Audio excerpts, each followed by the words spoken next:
Olá! O programa Viver Bem está de volta em mais uma edição. E dessa vez, vamos mostrar a entrega de doações da campanha solidária da Unimed Campos para os moradores de Morro do Coco. Você também vai acompanhar como se prepara uma atleta de corrida. No quadro Falando de Saúde, teremos um oftalmologista tirando as dúvidas sobre conjuntivite. Tudo isso no Viver Bem Unimed Campos.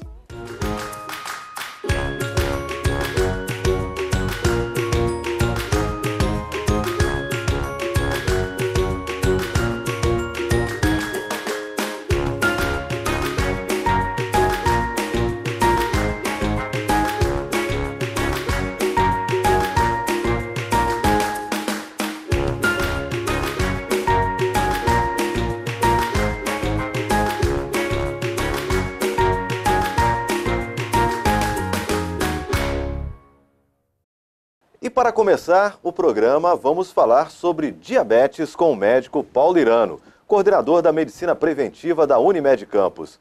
Doutor Paulo Irano, o diabetes tem números expressivos e preocupa bastante. O que de fato é o diabetes? Por que estão aumentando os casos? Na verdade, diabetes é uma doença metabólica ligada a dificuldade da entrada da glicose na célula. Por que isso? Porque falta insulina. O diabetes nós temos dois tipos. O tipo 1, quando ele não consegue produzir insulina, consequentemente não consegue jogar a glicose para dentro da célula. E o tipo 2, que é uma resistência à insulina. Ele tem uma dificuldade de entrada. Ele existe a insulina, só que é difícil de entrar na célula. Esses são os dois tipos básicos que nós temos em relação aos tipos de diabetes. Quando fala o diabetes está aumentando, existe hoje já uma definição muito clara da associação da obesidade com a resistência à insulina, consequentemente o aparecimento do diabetes. Então hoje de 80% a 90% dos novos casos de diabetes estão, a maioria deles, ligados à obesidade. Nesse caso específico seria o 1 ou o 2?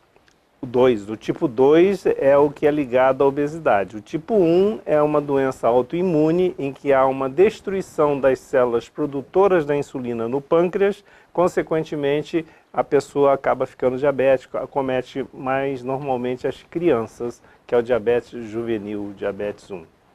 Agora, dizem que o diabetes é uma doença silenciosa, mas tem algum sinal que a pessoa possa, perceber? De repente, nem ela, mas um companheiro, alguém que conviva diariamente com ela. Na verdade, ela é uma doença silenciosa, mas o grande grito de alerta, como a gente falou agora, todos que estão acima do seu peso devem estar preocupados em poderem evoluir para o diabetes. Isso é um ponto importantíssimo. Normalmente, quando surgem os sintomas de alerta, é porque a pessoa já está num quadro de diabetes, já tem a sua glicose elevada. Esse é o ponto importante. Então, pode ser desde uma patologia sem sintomas, assintomático, até sintomas múltiplos, como tonteira, mal-estar, fraqueza, dormência nos membros inferiores, principalmente, astenia, perda de peso. E tem um elemento muito interessante que esse já mostrando a descompensação, é quando o paciente apresenta muita fome, muita sede e urinando muito. Porque o fato da glicose não entrar para a célula, ela eleva no sangue e perde na urina. Então ele leva a água junto, por isso a pessoa acaba tendo muita sede. Tem fome porque de falta energia, pela falta da glicose dentro da célula. E ele acaba emagrecendo porque, na verdade, ele desidrata muito rapidamente. Então, esses elementos são os sinais de alerta do diabetes descompensado. Doutor Paulo Irano, as pessoas que vão ao banheiro urinar durante a noite, madrugada, várias vezes, já pode ser um indício? Normalmente, essa diurese noturna, nos homens principalmente, está mais ligado a questões da próstata, o aumento da próstata, e a pessoa acaba urinando várias vezes na noite. Mas sempre que estiver urinando acima do normal, quer seja de dia, quer seja à noite, pode ser um sinal sim de alerta, se isso vier acompanhado também de muita sede e mais essas alterações de mal-estar, tonteira, fraqueza no corpo, dor nas pernas, dificuldade de movimentar, dormência nas pernas, são sintomas que chamam atenção e a gente tem que estar bem alerta em relação a isso. Me parece que as pessoas não estão dando a devida importância ao diabetes. Quais são as complicações inerentes à doença? Como falou, o diabetes é uma doença silenciosa, Júlio, e ela vai lesando progressivamente os vasos, principalmente. O que a gente quer dizer? Por ser uma doença metabólica, é uma doença que acaba sendo como se fosse uma doença inflamatória generalizada. E ela inflama principalmente os vasos sanguíneos. Então, a complicação dessa lesão vascular pode levar, vamos lá, uma das coisas graves, uma das maiores causas de cegueira, perda da visão, é pela retinopatia diabética, pelas lesões microvasculares lá na retina que acabam levando à cegueira. Olha que coisa mais incrível. Outra complicação severíssima dos rins, a nefropatia diabética chamada, que é a microangiopatia diabética, que leva à lesão dos rins, acaba levando ao que a gente chama de insuficiência renal. A insuficiência renal acaba indo para a hemodiálise e é um sofrimento significativo. Então, é uma outra complicação muito frequente. E a lesão dos vasos da periferia acabam levando a lesões nos membros inferiores com amputação. O número de amputações é maior nos diabéticos do que em qualquer outra doença. Então, a amputação, o pé diabético, aquelas feridas que não cicatrizam, né? Aquelas úlceras de perna, que acabam muitas vezes evoluindo para uma amputação. Então, esse tripé da cegueira, da insuficiência renal e das amputações tem que estar sempre na cabeça de quem é diabético para poder se cuidar. As pessoas têm que se cuidar. E este é o motivo, isso que nos move. A missão desse programa é alertar a população em relação principalmente a essas complicações. E avança um pouquinho mais nas doenças vasculares do diabetes. Como eu disse, todas essas lesões são lesões vasculares. E das mais graves são as lesões cardiovasculares, ou seja, o diabetes se infarta muito mais frequentemente do que o não diabético. O diabético ele tem muito mais derrame cerebral, que é o acidente vascular cerebral, do que dos doentes não diabéticos, pelas lesões vasculares. E quando se associam, logicamente, nós já falamos aqui, a obesidade é um mal do século. Então, quando associamos a obesidade, que acaba desencadeando o diabetes, que acaba desencadeando a hipertensão arterial, quando se juntam os três elementos, é uma bomba relógio. Ou o paciente acaba infartando, ou ele vai ter um derrame cerebral. Como então prevenir, doutor Paulo? A prevenção começa na conscientização. Se o diabético sabe que ele pode chegar nesse ponto crítico lá na frente, então ele tem que se cuidar. Ele tem que se cuidar de duas formas. Uma delas é exatamente você queimar essas calorias. É você ter atividade física que você possa criar uma nova circulação dentro do organismo no sentido geral. O outro aspecto é relacionado à dieta. Mais do que nunca, a dieta ela tem que ser rigorosamente seguida para que a pessoa não permita que a sua glicose fique em níveis elevados. Quando o diabético tem a descompensação, o que é a descompensação? É manter a glicose elevada. Quando essa glicose está sempre muito elevada, ela acaba desencadeando esses fenômenos inflamatórios e fazendo essas lesões. Então, a prevenção é tudo. E vai se prevenir como? Mantendo uma glicose equilibrada. Como é que nós vamos manter a glicose equilibrada? Evitando alimentos que vão elevar subitamente a glicose. Esse é o grande passo. Começa pelo açúcar. A gente deve se abster do açúcar. Qualquer tipo de açúcar.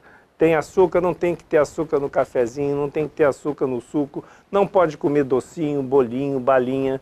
Começa por aí.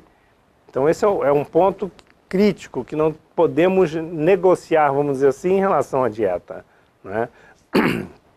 Um outro aspecto importante é que, se nós estamos falando da glicose, a glicose ela vem principalmente, e é um carboidrato, vem de todos os carboidratos que a gente chama. Então, existem carboidratos que têm um índice glicêmico, desencadeiam uma elevação rápida da glicose. Então, nós temos que tomar cuidado com esses tipos de carboidrato que basicamente estão nos pães com trigo processado, né? É o pãozinho de sal que todo mundo gosta, a farinha branca, né? Então, tudo que é pão, bolo, biscoito, bolacha, que tem a farinha, a gente deve evitar. Devemos, em contraponto, não vamos comer, não, vamos comer o integral. Né? Tudo que for integral, ele tem mais fibras, e as fibras impedem que haja esta absorção rápida. A mesma coisa com determinadas frutas. A gente, então, deve priorizar as frutas com menor índice glicêmico, quer dizer, que eleve menos a glicose no organismo. Isso também é um ponto extremamente importante. As que mais elevam, por incrível que pareça, a banana muito madura eleva rápido a glicemia, né? A manga eleva muito rápido, o figo, são 3 assim, de ponta que elevam muito rapidamente. E também as frutas desidratadas, né? Principalmente uva passa, por exemplo, né? Ela fica muito concentrada na glicose.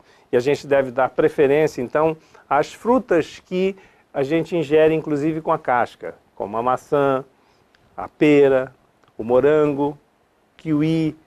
São frutas que têm um menor índice glicêmico, elas elevam menos. E uma das frutas mais importantes para a preservação do diabetes, para poder fazer o bem, é o abacate. Às vezes a pessoa acha que pareça, né? Porque o abacate durante um tempo era considerado vilão. Considerado vilão, mas o que o abacate contém? Ele tem muito antioxidante. Então, o fato dele ser um antioxidante, ele melhora muito o estado metabólico de oxidação e de inflamação que o diabetes por si só, a doença promove, né? Então, são aspectos importantes e nós não podemos nos esquecer desses tipos de dietas. Então, tem que ter uma dieta balanceada e junto disso, a gente tem que lembrar sempre, se nós falamos no diabético, nós falamos na hipertensão, nós falamos na obesidade, nós estamos falando do metabolismo das gorduras. Nós sabemos todos, isso é comprovado, logicamente, que a gordura ela acaba aderindo aos vasos e esclerosando esses vasos, entupindo esses vasos. E ele adere mais facilmente quando esse vaso está inflamado, que é o que acontece no diabético.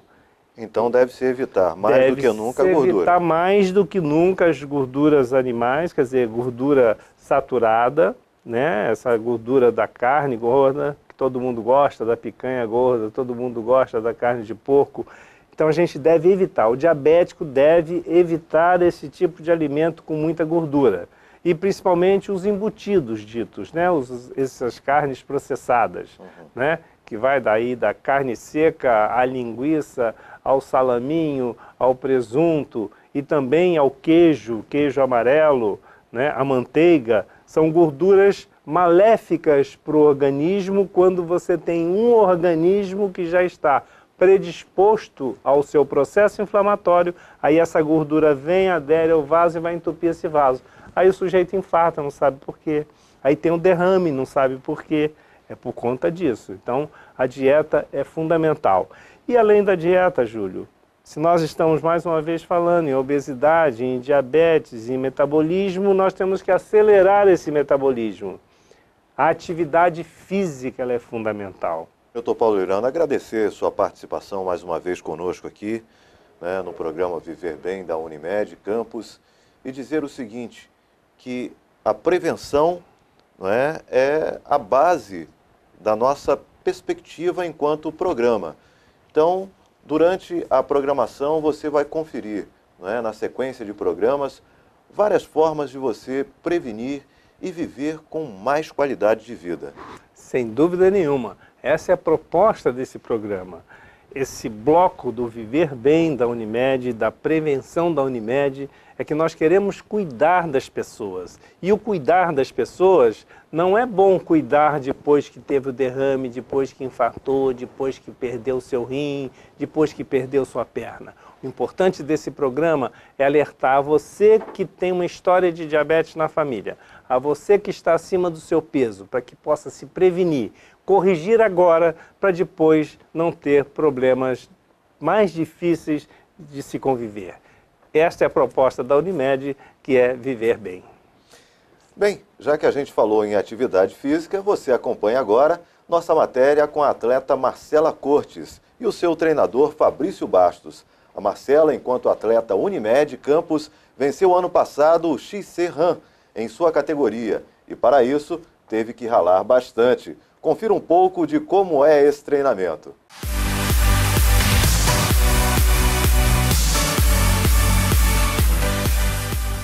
Meu nome é Fabrício Bastos, sou treinador e há 6 anos eu faço a preparação física da Marcela, que é uma atleta muito dedicada e que a gente tenta conciliar tanto a vida dela fora dos treinos e incluir essa preparação física dentro da rotina.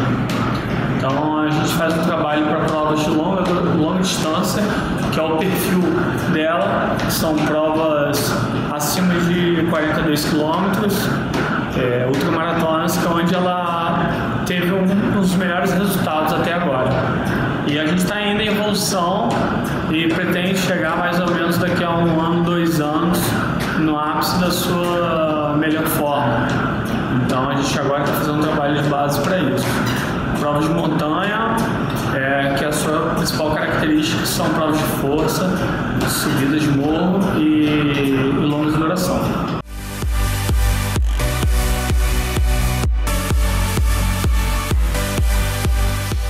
A Marcela, ela iniciou praticamente do zero e se identificou no esporte, que é o principal. Se identificar com o que você faz. Isso é possível para todo mundo. Basta começar a fazer um belo trabalho de base e junto com um profissional de educação física associado para fazer com que você não tenha lesão, que você consiga alcançar seus objetivos. Seja ele profissional ou recreacional. Que isso a gente tem que entender que o movimento ele deve fazer parte da nossa vida, independente se você busca a performance ou não. Então, o sedentarismo é um fator de risco, então deve ser levado a sério por todos nós.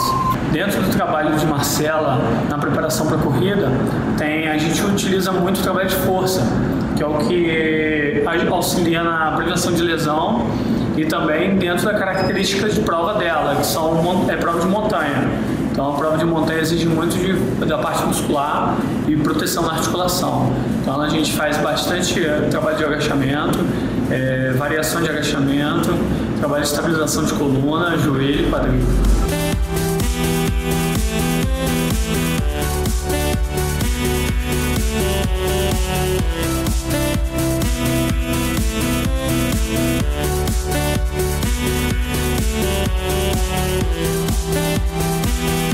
A gente utiliza bastante o TRX, que é um trabalho de treinamento suspenso, que faz com que você estabilize toda a região superior, desde o abdômen, os eretores, a coluna e trabalho de cadeia posterior, que faz um fortalecimento do movimento de corrida que ela utiliza bastante. Então a gente não pode esquecer também do trabalho de membro superior. A gente utiliza bastante os educativos, que é correção de movimento, que transferindo isso aqui para a corrida, ela faz com que tenha uma melhor passada e evitando lesão. Então, os educativos ele trabalham a correção de joelho, pé, quadril, tronco, braço, fazendo com que melhore o movimento dela, gastando menos energia durante o movimento.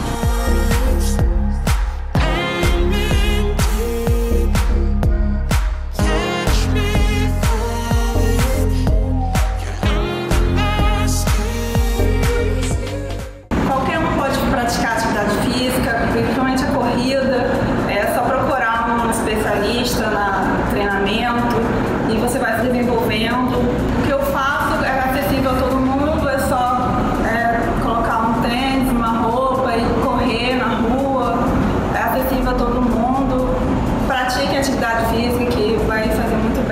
você, com certeza.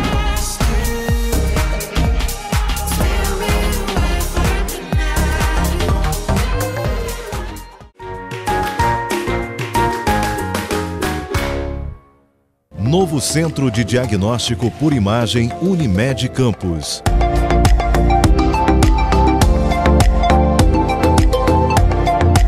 Ressonância magnética de alto campo. Tomografia computadorizada Multislice. Raio-X, endoscopia, colonoscopia e outros. Novo Centro de Diagnóstico Unimed. Cuidar de você. Esse é o plano Unimed Campos.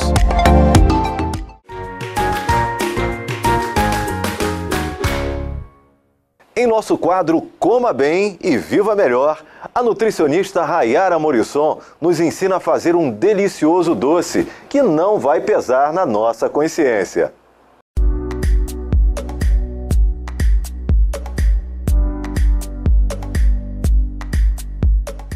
Olá pessoal, a nossa receita de hoje é uma mousse de cacau com banana. É uma receita super prática que veio para acabar com todas as desculpas sobre a dificuldade de fazer uma dieta ou uma reeducação nutricional, porque é tudo muito difícil de fazer ou porque os ingredientes são muito caros.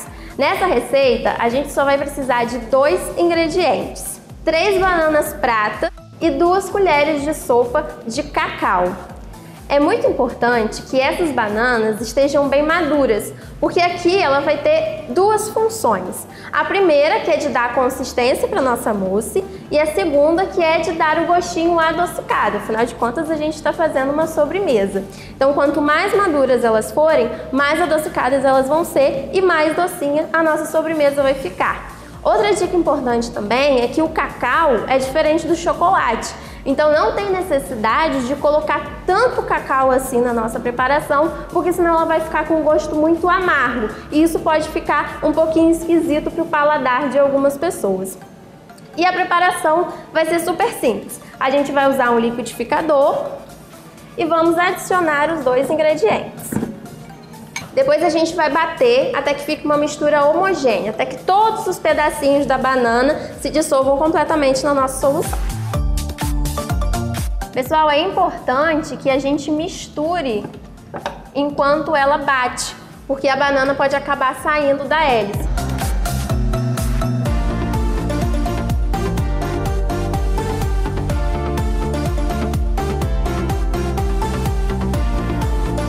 Bom, pessoal, agora para resfriar existem 2 opções. Você pode deixar na geladeira para você ter um mousse, ou você também pode colocar no congelador para ter um sorvete. As 2 maneiras funcionam.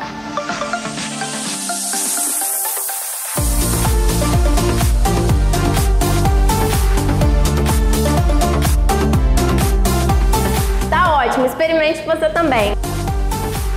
E no próximo programa, você vai aprender a fazer uma receita de danoninho caseiro, que é uma versão mais saudável, aquele danoninho que a gente encontra no supermercado.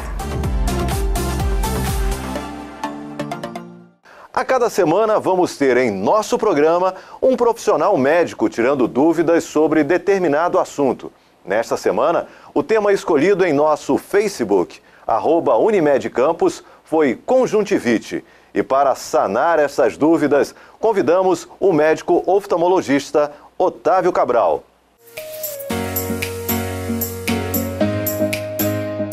Agradecer à Unimed pelo convite e dizer da importância de se falar sobre esse tema, uma vez que o surto de conjuntivite está aí para todo mundo ver. Então, vamos às dúvidas. Olá, meu nome é Rayane. Eu queria saber quais os tipos de conjuntivite que tem e quais as diferenças entre elas. Em relação aos tipos de conjuntivite, são muitos.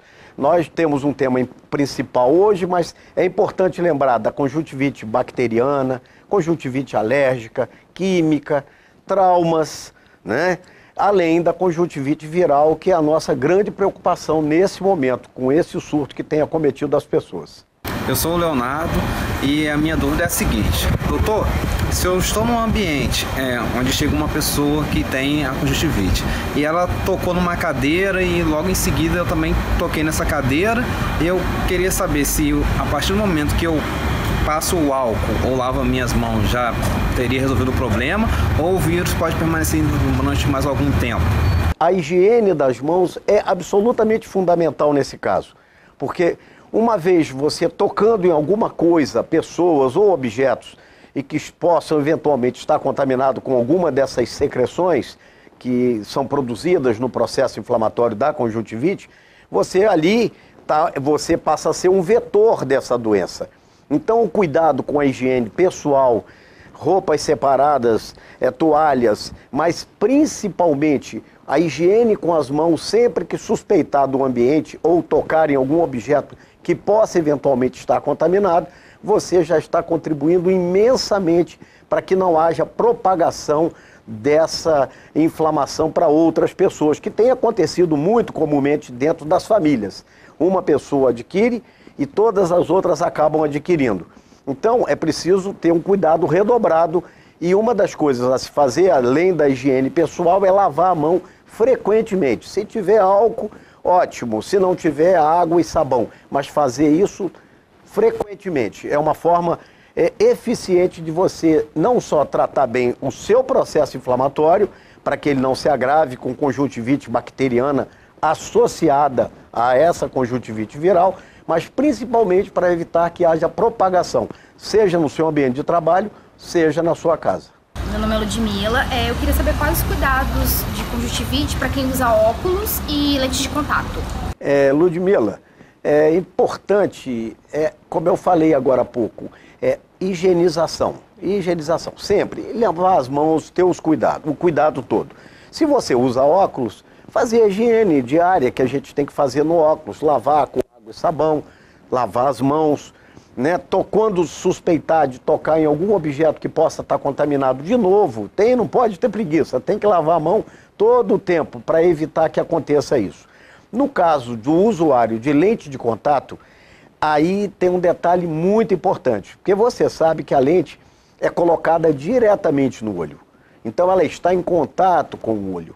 Então, na menor suspeita, no menor diferença que você sinta nos seus sintomas em relação aos seus olhos, no uso da lente, retire imediatamente a lente e procure um especialista para que possa te orientar em relação ao melhor tratamento. Então, conjuntivite e lente de contato definitivamente não podem andar juntos. Qualquer suspeita de processo inflamatório de qualquer tipo de conjuntivite, inclusive, a primeira coisa a se fazer preventivamente para o usuário de lente é retirar a lente e procurar um profissional para uma melhor orientação. Encerrando essa etapa de esclarecimentos das perguntas que foram feitas, que foram todas ótimas, importantes, para que a gente entenda melhor o processo, eu quero lembrar ainda a importância de que o oftalmologista deve ser consultado para que esclareça e oriente ainda melhor cada um de vocês. Dizer também que as medicações que são prescritas para um paciente têm que ser usadas para aquele paciente. Utilizar frascos de um para outra pessoa pode ser um risco de você acabar contaminando ainda mais as pessoas. Então, cada paciente tem o seu frasco medicado pelo seu médico e tem que usar aquela medicação. No caso de dúvida, voltar e esclarecer melhor, mas cada um utilize a sua própria medicação. Além de lembrar para cada um que quando na fase aguda qualquer um que esteja com a conjuntivite pode ser um transmissor, é importante que as pessoas tenham a noção de que não devem, naquele período de contágio, estar frequentando ambientes com muitas pessoas. E aí vale até os aniversários dos amigos, quer dizer, evite. Senão o seu amigo pode acabar, depois do aniversário, pegando uma conjuntivite porque você foi dar um abraço nele indevido naquele momento. Então, evitar aglomerações quando estiver na fase aguda da doença é muito importante para a gente limitar esse surto o mais brevemente possível. Então, aquele que pegou o atestado e que naturalmente não pode estar no seu ambiente do trabalho, fique em casa, se atenha a um espaço menor, para que isso não continue se multiplicando como a gente está vendo por aí. Então, gente, cada um fazendo um pouquinho, a gente certamente vai interromper esse surto o mais breve possível, porque, sinceramente, está demorando um pouquinho mais do que normalmente acontece. Isso é sinal de que cada um tem que fazer um pouquinho a sua parte para para que a gente dê um basta nessa conjuntivite. A Unimed Campos realizou durante toda a semana passada uma campanha solidária para os moradores de Morro do Coco, atingidos pelas fortes chuvas que ocorreram no mês passado. E a população abraçou a causa. A adesão da população foi grande e 2 carros foram usados para fazer o transporte das doações até Morro do Coco. A entrega foi neste último sábado, na Escola Lulo Ferreira de Araújo, em um dos pontos mais altos de Morro do Coco, local onde as famílias estão abrigadas. Roupas, leite, outros alimentos não perecíveis, material de higiene pessoal e material de limpeza fizeram parte da doação. O que foi arrecadado foi depositado em uma sala e posteriormente será separado e doado para as demais famílias que buscam apoio na escola. Muita satisfação que a Unimed faz essa entrega, já que isso é uma responsabilidade social que preza pela nossa cooperativa e a solidariedade do povo campista junto ao pessoal de Morro do Coco, que ficou desabrigado pelas chuvas fortes que aconteceram na região. Muito obrigado a todos e sempre que a gente puder, a gente vai estar nessas iniciativas que nos gratifica demais em ajudar o próximo e atender a população. A Unimed Campos agradece a todos que colaboraram nesta campanha. Semana que vem temos um novo encontro. Conto com você!